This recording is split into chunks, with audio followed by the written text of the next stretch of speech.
ওম গণেশায় নমঃ, ওম গণেশায় নমঃ, ওম গণেশায় নমঃ, ওম গণেশায় নমঃ, ওম গণেশায় নমঃ। ওম বিষ্ণু, ওম বিষ্ণু, ওম বিষ্ণু, বিষ্ণু প্রবন্ধে ক্ষমা চরণ কীর্তনে সত্যি করুণায় গতি করে। আমি আত্মা শান্ত সত্যি মাঝখানে অবস্থিত দেবতা শান্তি তাই দিয়ে লাভ করতে হয়েছে। প্রত্যেক স্টার্ট হয়েছে সম্বন্ধে শ্রেষ্ঠ কর্মকর্মীরা এক হয়ে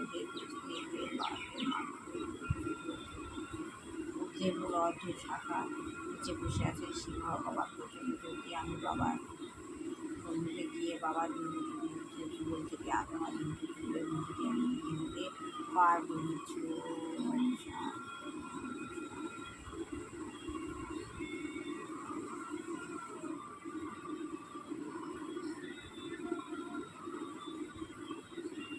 আমি আমার নিয়মে পাওয়ার করে নিলাম আস্তে আস্তে আস্তে আস্তে নিচে চলে আসলাম।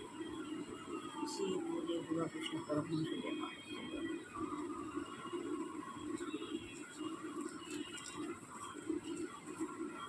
মা সরস্বতী নম মা লক্ষ্মীতে পায় লক্ষ্মীতে পায়। ওম নারায়ণ ওম নারায়ণ ওম নারায়ণ গীতা গীতা গীতা শিব ওম সাই বাবাই।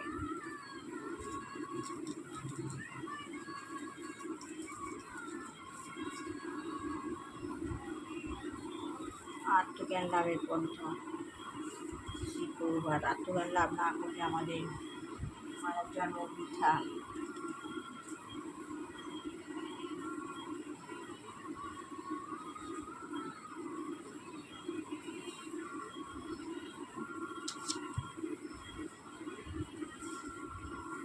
তাহলে ভগবান সম্বন্ধে যদি কোনো ধারণা না থাকে তাহলে সেটা কী ধরনের ধর্ম? ভগবান সম্বন্ধে যদি কোনো ধারণা না থাকে তাহলে সেটা কী ধরনের ধর্ম? সাংবাদিক বলছে আমি তো জানি না, প্রভুপাদ বলছে সেটা প্রবঞ্চনা মাত্র। এখন মানুষের যেহেতু ভগবান সম্বন্ধে কোনো ধারণা নেই তাই ধর্ম সম্বন্ধে তাদের কোনো ধারণা নেই। ভগবান সম্বন্ধে যখন কোনো ধারণা নেই মানুষের, তাহলে তাদের অন্য কোনো ধারণাও নেই। ধর্ম সম্বন্ধে কোনো ধারণাই নেই, সেটি হচ্ছে ধর্মের অবনতি। সেটা হচ্ছে ধর্মের অবনতি। এবং যেহেতু ধর্মের অবনতি হচ্ছে তাই মানুষেরা পশুর মতো হয়ে যাচ্ছে। ধর্মের যেহেতু অবনতি হয়ে যায় তাই মানুষ পশুর মতো হয়ে যাচ্ছে। পশু মানে যা স্মৃতিশক্তি নেই। পশু মানে কি যা স্মৃতিশক্তি। খাবার দেখে একটা কুকুর যখন তা ঠিক খেতে আসে, খাবার দিয়ে যখন কুকুর খেতে আসে তখন তাকে তাড়িয়ে দেওয়া হয়। আবার সে আসে কেননা তার স্মৃতি নেই, সে আসে তার স্মৃতি নেই। ওকে একবার তাড়িয়ে দিল সে আবার আসলো, কারণ তার স্মৃতি নেই। তাই ভগবান সম্বন্ধে আমাদের স্মৃতি যখন হ্রাস পায়, ভগবান সম্বন্ধে আমাদের স্মৃতি যখন হ্রাস পায়, তখন আমাদের মানবচিত্ত গুণগুলিও হ্রাস পায়।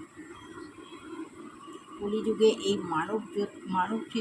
মানবোচিত গুণগুলি হ্রাস পাবে, অর্থাৎ মানুষের কুকুর বিড়াল মতো হয়ে যাবে। মানুষ কীভাবে কুকুর বিড়ালের মতো হয়ে যাবে।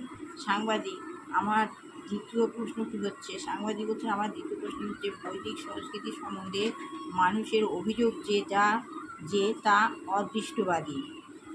মানুষের সম্বন্ধে অভিযোগ তা অদৃষ্টবাদী, যার ফলে মানুষ অদৃষ্টের উপর নির্ভর করে। তারপর বলে মানুষ অদৃষ্টের উপর নির্ভর, অদৃষ্ট মানে কপাল, ভাগ্য নির্ভর করে, বিশ্বাসের দাস হয়ে পড়ে।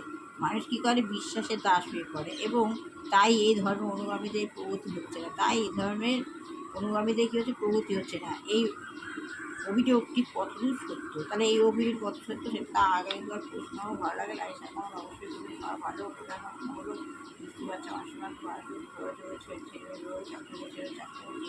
এগিয়ে গেছে ভগবান তাকে চেতনাতীত না হয় সরিয়ে নিক, এগিয়ে রোগগ্রস্ত পিতা মাতা বা কোনো সন্তান রয়েছেন, ভগবানের তাদের মুক্তি দেয়। আমার ছেলেগুলোকে ভালো করে রক্ষা করে বড় করে সকল যেন ভালো কল্যাণ প্রতিদিন গীতা পড়ুন। গীতা যুগের যে অধ্যায় পড়ুন, সেই যুগে আপনার আবার সেই অধ্যায়ে আপনি সেই অনুভূতি পাবেন। ভগবানের প্রতি বিশ্বাস ভালোবাসা যত থাকবে, যত মন্থন করবেন তত ভালো হবে। আপনার যখন তখন মানুষ মরে যাচ্ছে, শরীর খারাপ হচ্ছে, কিন্তু আপনি যদি গীতা পড়েন, ভগবানের পাঠা সকালবেলা ঠাকুরের নাম গান করবেন, আপনার ঘরের পরিবেশ বাতাবরণ এভাবে প্রিয় হয়ে যাবে। আপনি অনুভূতি পাবেন, আপনার শরীর খারাপ করবে না, আপনি আপনার ডাক্তার হয়ে উঠবেন, আপনি আপনার শরীরকে আপনি নিজেই প্রোটেক্ট করতে পারবেন।